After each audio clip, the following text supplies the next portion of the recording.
మతము, జాతి, రంగు భేదములు లేకుండా అందరినీ దేవుడు సమానంగా ప్రేమించున్నాడు. అందరినీ ప్రేమించి అందరి పాపముల కొరకు ఆయన లోకానికి శరీరధారిగా వచ్చినాడు. ఆయన శరీరధారిగా వచ్చి ఆయన లోకంలో మనందరి పాపముల కొరకు మనకు రావాల్సిన శిక్ష అంతా కూడా ఆయన మీద వేసుకున్నాడు. ఆయన మీద వేసుకొని కల్వరి శిలువలో ఆయన మరణం పొందినాడు. కొరడా దెబ్బలు కొట్టబడ్డాయి. ఈ తలకు ముళ్ళ కిరీటం పెట్టబడ్డది. ఎందుకు ఈ తలకు ముళ్ళ కిరీటం పెట్టబడ్డదంటే ఈ తలతో మనం చెడ్డ చెడ్డ ఆలోచనలు చేసి ఈ తలతో ఈ పాపంలో పడిపోయాము. ఈ తలతో ఒకరిని కొట్టాలనో తిట్టాలనో బాధ పెట్టాలనో ఈ తలతో మనం పాపం చేసినాం. కాబట్టి ఈ తలకు మనకు రావాల్సిన ముళ్ళ శిక్ష ఆయన తలలో ముళ్ళ కిరీటం పెట్టబడ్డది. ఈ కాళ్ళతో పరిగెత్తి పాపం చేసినాము. ఈ కాళ్ళతో ఒకరిని తన్నాలనో ఒక నిన్ను కూల్చాలనో ఈ కాళ్ళతో మనం పాపం చేసినాము. కాబట్టి ఈ కాళ్ళకు మనకు రావాల్సిన శిక్ష అంతా కూడా మరి ఆయన కాళ్ళలో మేకులు కొట్టబడ్డాయి. తర్వాత మన చేతులతో పాపం చేసిన ఆ పాపాలకు ఆయన చేతుల్లో మేకులు కొట్టబడ్డాయి.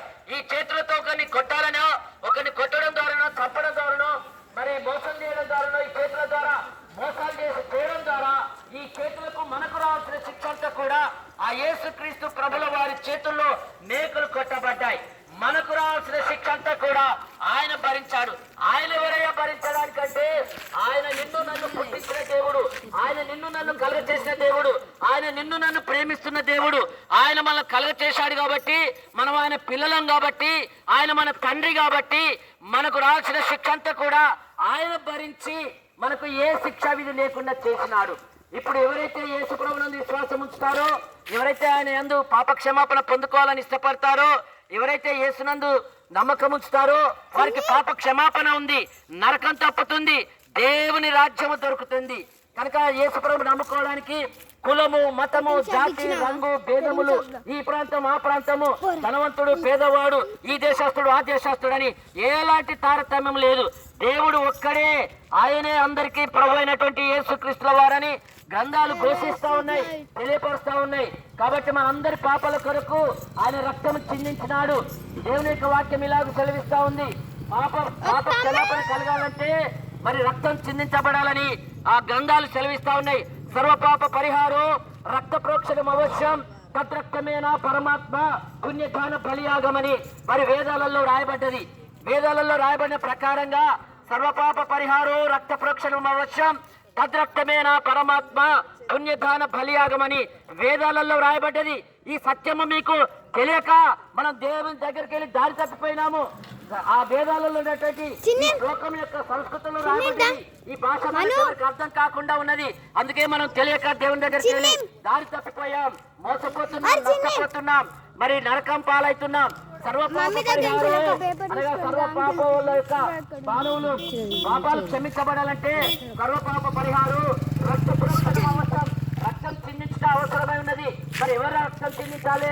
కోళ్ళని, మేకలని, గొర్రెలని కాదండి. వేదాలలో ఈ విధంగా రాబడ్డది. తద్రక్తమేనా పరమాత్మ. ఆ రక్తం ఎవరిదై ఉండాలంటే భగవంతునిదై ఉండాలి.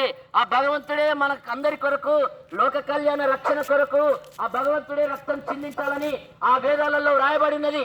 ఆ సర్వపాప పరిహారం రక్త ప్రోక్షణం అవశ్యం, తద్రక్తమేనా పరమాత్మ. ఆ రక్తము భగవంతునిదై ఉండాలి. ఆ రక్తము భగవంతుడే. ఎవరైనా రక్తం చిందించిందంటే యేసుక్రీస్తు ప్రభుల వారు మాత్రమే. యేసుక్రీస్తు ప్రభుల వారు మాత్రమే ఈ యొక్క మరి రక్తాన్ని చిందించినాడు. తద్రక్తమేన పరమాత్మ పుణ్యదాన బలియాగం. ఆయన పుణ్యకార్యం చేయాలి, దాన ధర్మ కార్యాలు చేయాలి.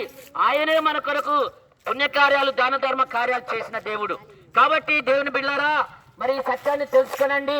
యేసు ప్రభువునందు విశ్వాసం ఉంచండి, మారు మనసు పొందండి, నరకం తప్పించుకునండి, పరలోక రాజ్యానికి వారసులు కావాలని ప్రభు పేరిట మీకు ఆనబెట్టి తెలియపరుచుంటున్నాం. అదేంటిదనంటే మనం ఈ లోక సంబంధమైన జీవన వ్యాపారంలో చిక్కుకొని దైవ సంగతులు మర్చిపోతున్నాం. సత్యాలు తెలుసుకోకుండా, వెలుగు మార్గంలో నడవకుండా, మరి మనకు తెలిసిందే సత్యం అనుకొని దారి తప్పిపోయి దేవునికి దూరంగా జీవిస్తున్నాం. ఆ సత్యం ఏంటో మీకు తెలియపరచడానికి దేవుడు మిమ్మల్ని ప్రేమించి మాకు ప్రేరేపణ కలిగించి ఈ సత్యాలు మీకు అర్థం కావడానికి దేవుడు మమ్మల్ని మీ మధ్యలోనికి నడిపించినాడు. ఇది మంచి శుభవార్త. ఈ సత్యాన్ని తెలుసుకొనండి, యేసునందు విశ్వాసం ఉంచండి, పాప క్షమాపణ పొందండి, నరకం తప్పించుకోనండి, పరలోక రాజ్యానికి వారసులు కావాల్సిందిగా ప్రభు పేట మనం చేస్తుంటున్నాం. యేసు ప్రభు దగ్గర ఎలాంటి కులము, మతము, జాతి, రంగు భేదాలు, తారతమ్యాలు లేవండి.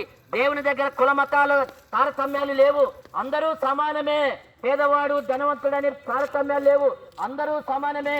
ఈ దేశస్తుడు వేరే దేశస్తుడన్న తారతమ్యము దేవుని దగ్గర లేదు. అందరూ దేవుని దగ్గర సమానమే. మరి దుష్టుల మీద, దుర్మార్గుల మీదను, మంచివారి మీద, నీతిమంతుల మీద దేవుడు వర్షాన్ని కుమ్మరించినట్లుగానే దేవుడు మనందరి పాపాల కొరకు ఆయన కలువరి శిలువలో చనిపోయాడు, సమాధి చేయబడ్డాడు, అందరిని ప్రేమించాడు. అందరి పాప క్షమాపణ కొరకు ఆయన చనిపోయి సమాధి చేయబడి తిరిగి లేచినాడు. ఓ మరణమా నీ ముళ్ళెక్కడని మరణపు ముళ్ళును విరిచివేసి సమాధిని ఓడించి ఆయన జయవీరుడుగా తిరిగి లేచి నిరూపించుకున్నాడు. నేనే దేవుడను, నేనే దేవుడను, నేను తప్ప వేరొక దేవుడు లేడని ఆయన మరణాన్ని గెలిచిన దేవుడు, సమాధిని గెలిచిన దేవుడు, యంత్రమంత్ర సాతాన శక్తులను జయించి తిరిగి లేచినటువంటి దేవుడు. ప్రపంచమంతా కూడా యేసుప్రభుని నమ్ముకుంటున్నారు. ప్రపంచ దేశాలన్నీ కూడా యేసుప్రభుని నమ్ముకున్నారు. అత్యధిక సంఖ్యలో మరి ప్రపంచ జనాభాలో క్రైస్తవులే ఎక్కువ ఉన్నారు.